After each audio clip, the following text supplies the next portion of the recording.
On the night of April 14, 1912, Titanic was crossing a calm Atlantic under a clear, star-filled sky. Passengers talked, played cards, and strolled along the heated decks. At the same time, warnings about large ice fields were arriving in the radio room and being stacked with routine messages. What happened, minute by minute, between that feeling of normalcy and the moment the ship struck the iceberg? Today we are going to rebuild the ship's final hours using eyewitness accounts and official investigations. Before we go any further, like this video, subscribe to the channel and follow every step of that last night in detail.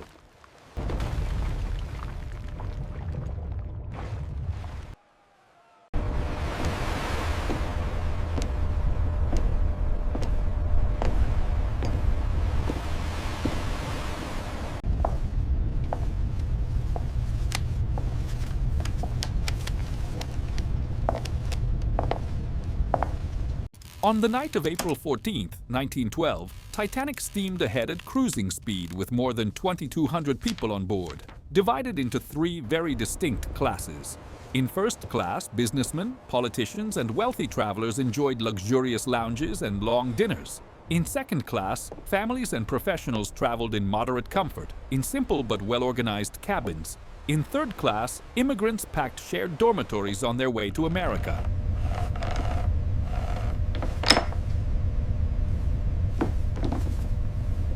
The routine looked ordinary for everyone, but the experience of the trip was completely different on each level of the ship.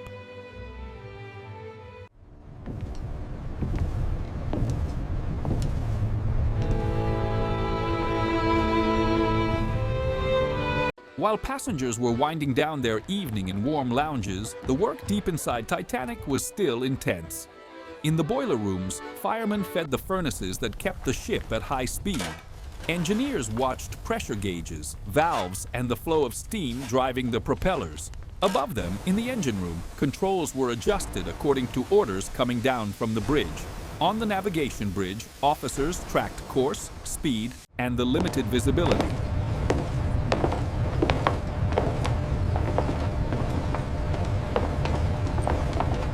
The top priority was staying on schedule for the crossing, even in an area already known for ice reports.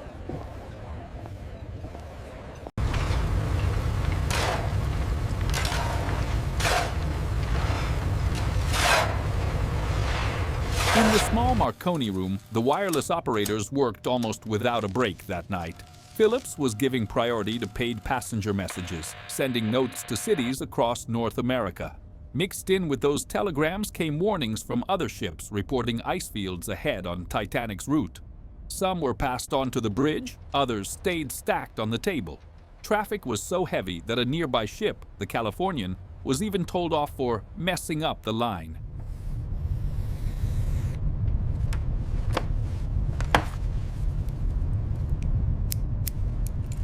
Evidence suggests that right there, crucial information about the ice lost ground to the routine of the voyage.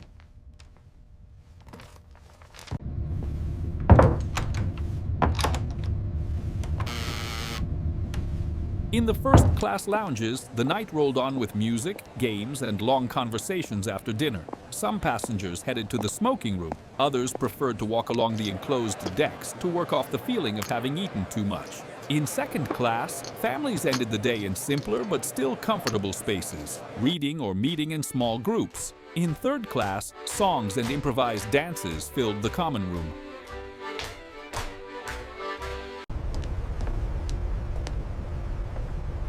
For almost everyone on board, this was just another quiet night on the North Atlantic crossing.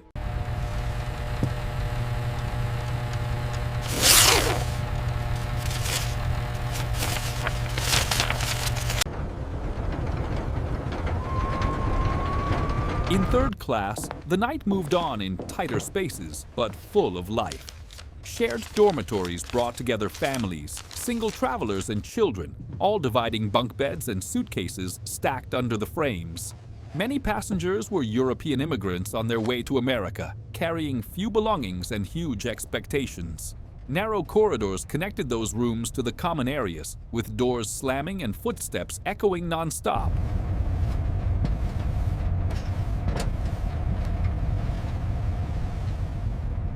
Records show that many of them had very little sense of the ship's layout, something that would later make quick access to the lifeboat decks much harder.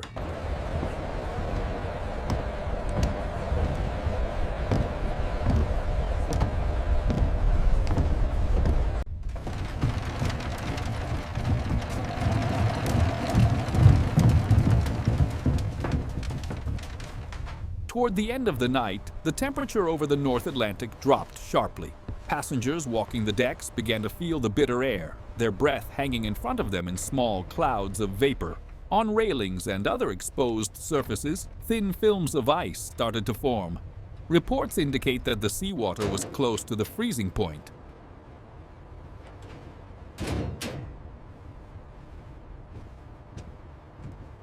On the bridge and in the lookout station, the crew knew that this kind of brutal cold often came with ice fields. Even so, the ship kept her speed, and the lookout scanned the darkness without binoculars.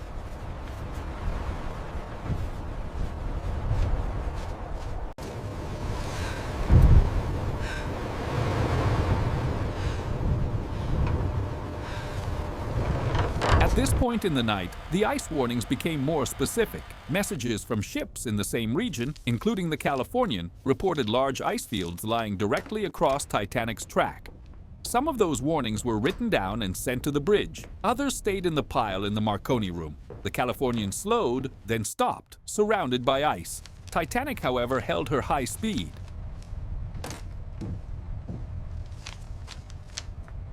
Surviving records suggest that, on board the great liner, ice was treated as a known but manageable risk, not as an immediate threat to the voyage.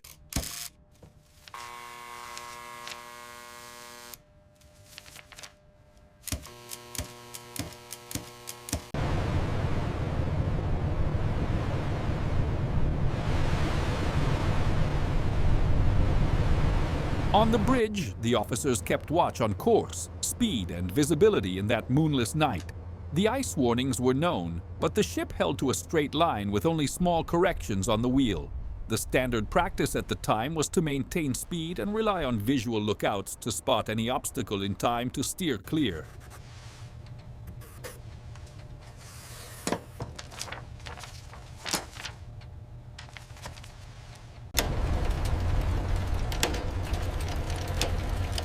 The records show Titanic was still running at close to 22 knots, a high speed for a region with reported ice. In the mindset of that era, the decision reflected strong faith in technology and in the crew's experience.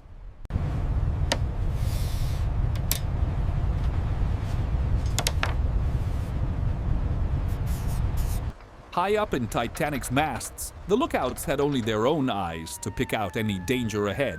That night, there was no moon to outline the shapes of icebergs on the horizon.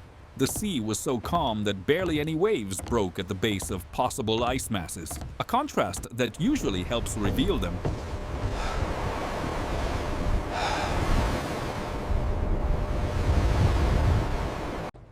With no binoculars available at the crow's nest, Fleet and Lee had to trust their trained eyesight, sweeping the darkness for any subtle change in the shade of the water in front of the ship.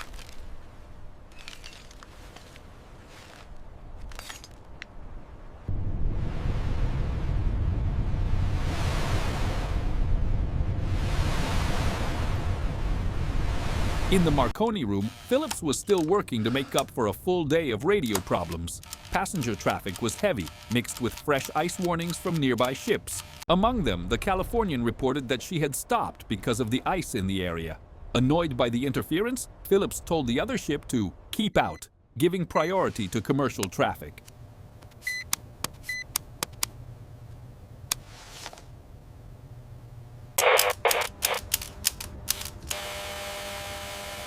These few minutes show how the ice never received attention in proportion to the real danger. To follow, step by step, how this led to the collision, keep watching and stay with us through the rest of that night, up to the moment of impact.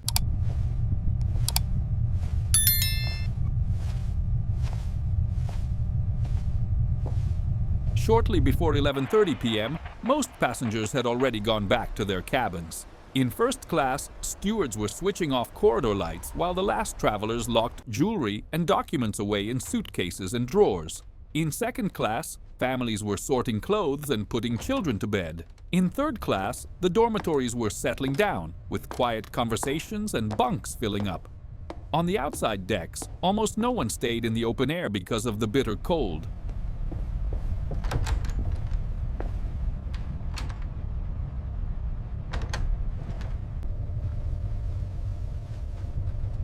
For anyone heading back to their room, it felt like just another normal night out in the middle of the Atlantic.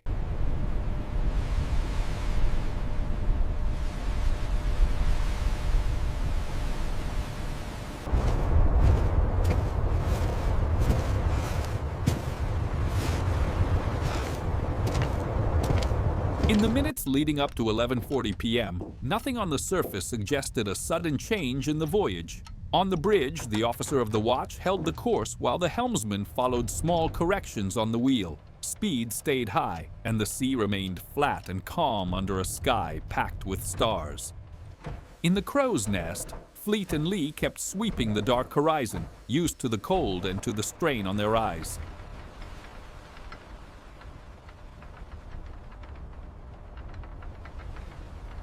By the ship's clocks, this was just one more stage in the crossing. By Titanic's real position in the Atlantic, these were the last moments before the first sign of the iceberg.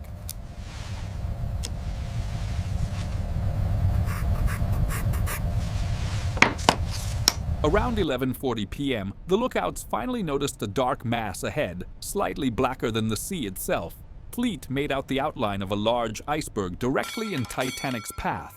The bell in the crow's nest rang 3 times, the standard signal for danger ahead. Seconds later, the warning reached the bridge by phone. In that instant, the officer of the watch ordered hard a starboard on the wheel and the engines put into reverse.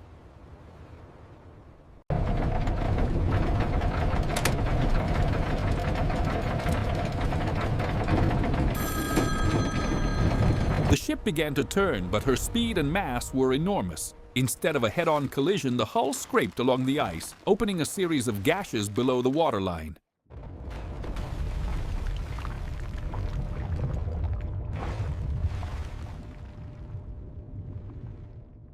Right after the impact, many passengers felt only a gentle shudder, but in the lower compartments, the sea poured in quickly. Crewmen went below to check how far the flooding had spread and report back to the bridge. Thomas Andrews, the ship's designer, started comparing these reports with the plan of the watertight compartments. Evidence showed that several forward spaces had been opened to the ocean at the same time.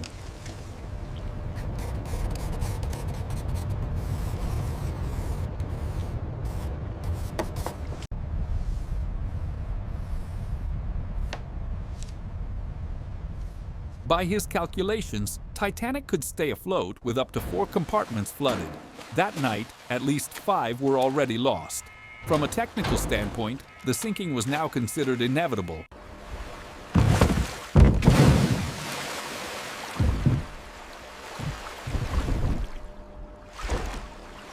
After Andrews gave his assessment, Captain Smith received the news that Titanic could not remain afloat.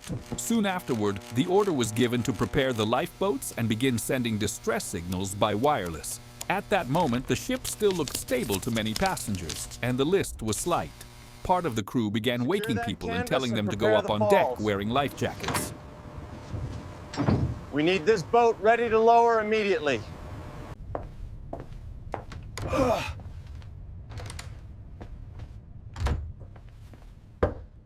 Even then, many believed it was just a precaution. The first minutes of the response were marked by an appearance of calm, but also by decisions that had to be made against the clock.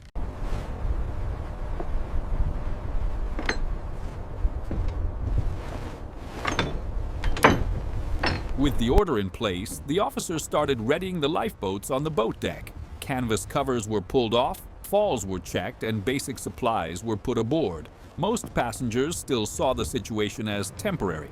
The ship looked steady and only slightly down by the head.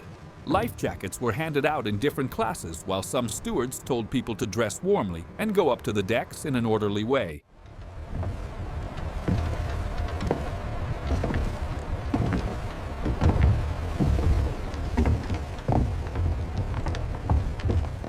Regulations at the time required boats for a little more than 1/3 of the people on board. That meant every decision about how to fill each boat would have a direct impact on who lived and who did not.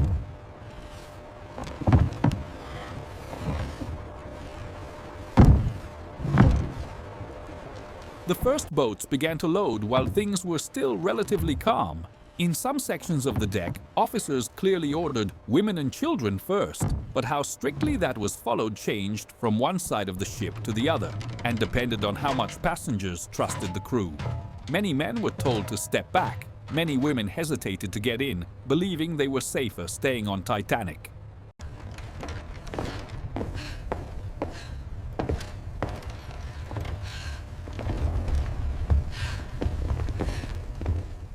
Several boats were lowered with far fewer people than they could carry. Later investigations showed that, in the early stages of the evacuation, this underloading played a decisive role in the high number of deaths.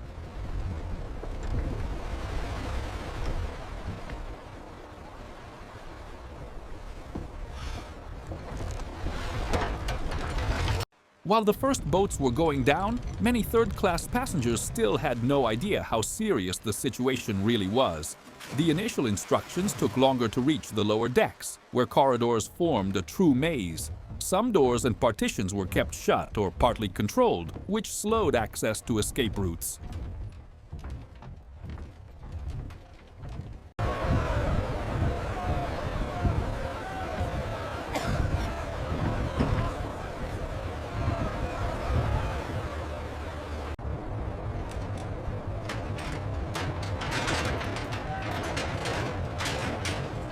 In some areas, water had already started to show on the lowest floors, forcing families with children to climb narrow, crowded stairways. That mix of late information and physical barriers weighed directly against the survival chances of the poorest passengers.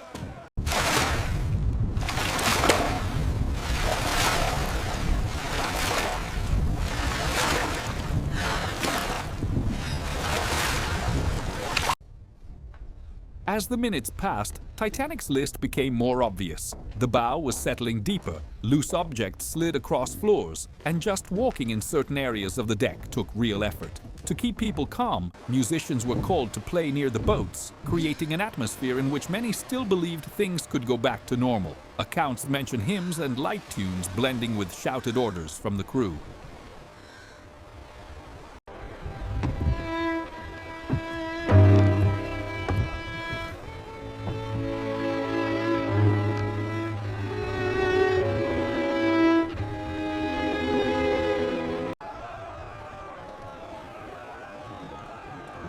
Passengers gathered in specific spots, some in silence, others speaking in low voices, while the technical situation of the ship grew more critical with every minute.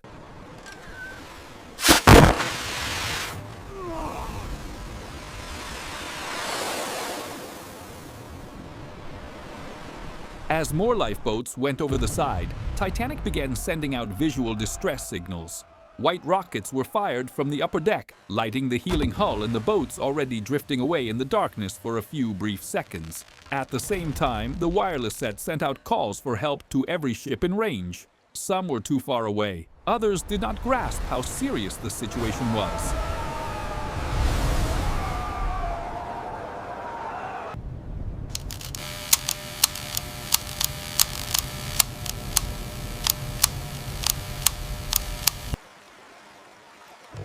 The nearby Californian did not keep her radio on through the night. Carpathia changed course and headed for the given coordinates, but she was still hours away from the sinking.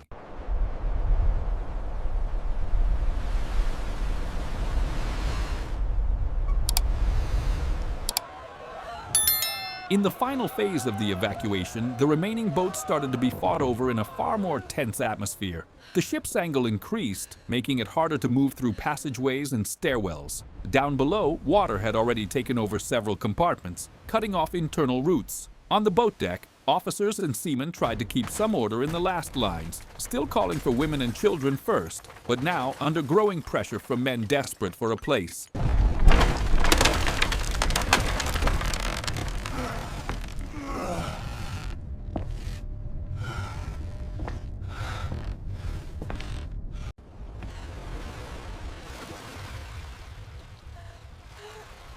By then, it was painfully clear that the number of boats left could not possibly hold everyone still on board.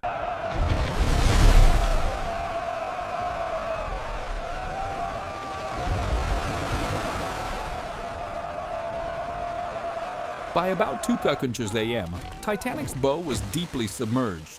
The slope of the decks increased so much that many passengers had to cling to railings and lines to keep from sliding toward the sea. Inside the ship, the forward compartments were completely flooded and the water was moving toward the engine rooms. The hull was under extreme stress between the parts still supported by buoyancy and the sections already underwater.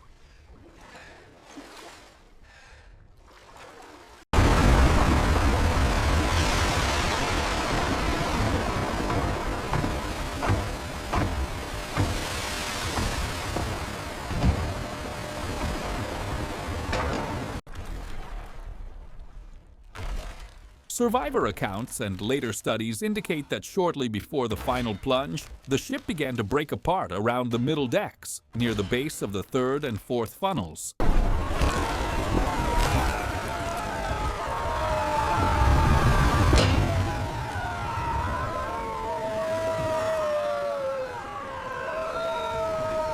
When the bow went down past a certain point, Titanic's midsection began to bear loads far beyond its design limits. The stern rose even higher, almost pointing straight up. Witnesses described a tremendous roar, followed by partial blackouts, as the hull snapped near the center of the ship. The forward section continued its fast descent, dragging cables and wreckage with it.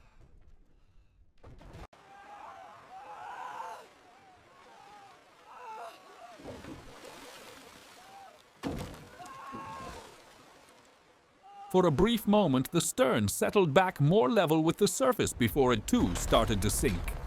Those who ended up in the water faced temperatures near freezing, with survival estimates of only a few minutes without proper protection.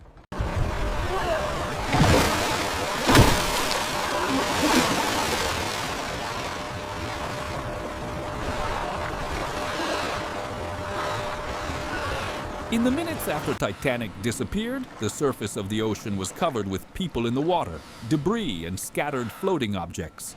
The near-freezing temperatures caused instant cold shock, then rapid loss of consciousness. Several boats stayed some distance away, afraid they might be swamped if too many survivors tried to climb aboard at once.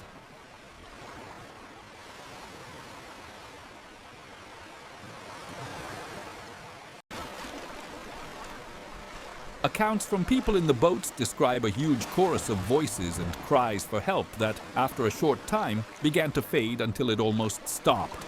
Most of the deaths at this stage were caused by hypothermia, not by immediate drowning.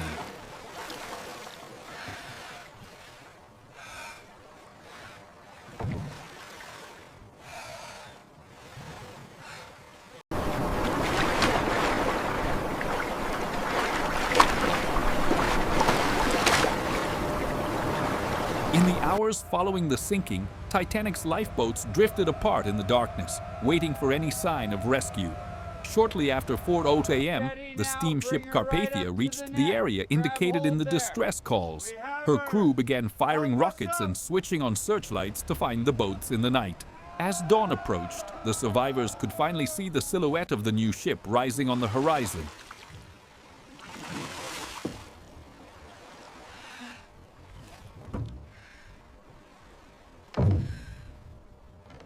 One by one, the lifeboats rowed toward Carpathia, where rope ladders and cargo nets were lowered to bring the exhausted, frozen survivors on board.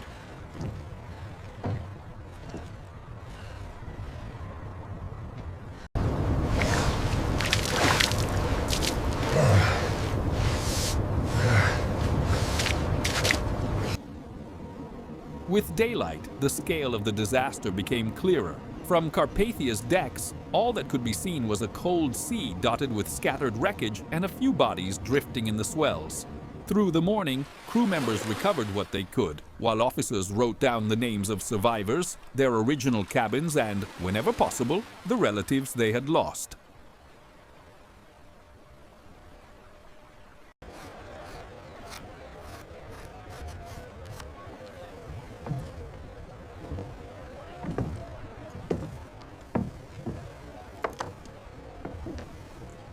In the decades that followed, official inquiries, testimony, and naval engineering studies rebuilt the final hours of Titanic in detail. Today, the broken hull still lies on the floor of the North Atlantic, a physical witness to a night when technology, human decisions, and the force of nature crossed paths with irreversible consequences for more than 1,500 lives.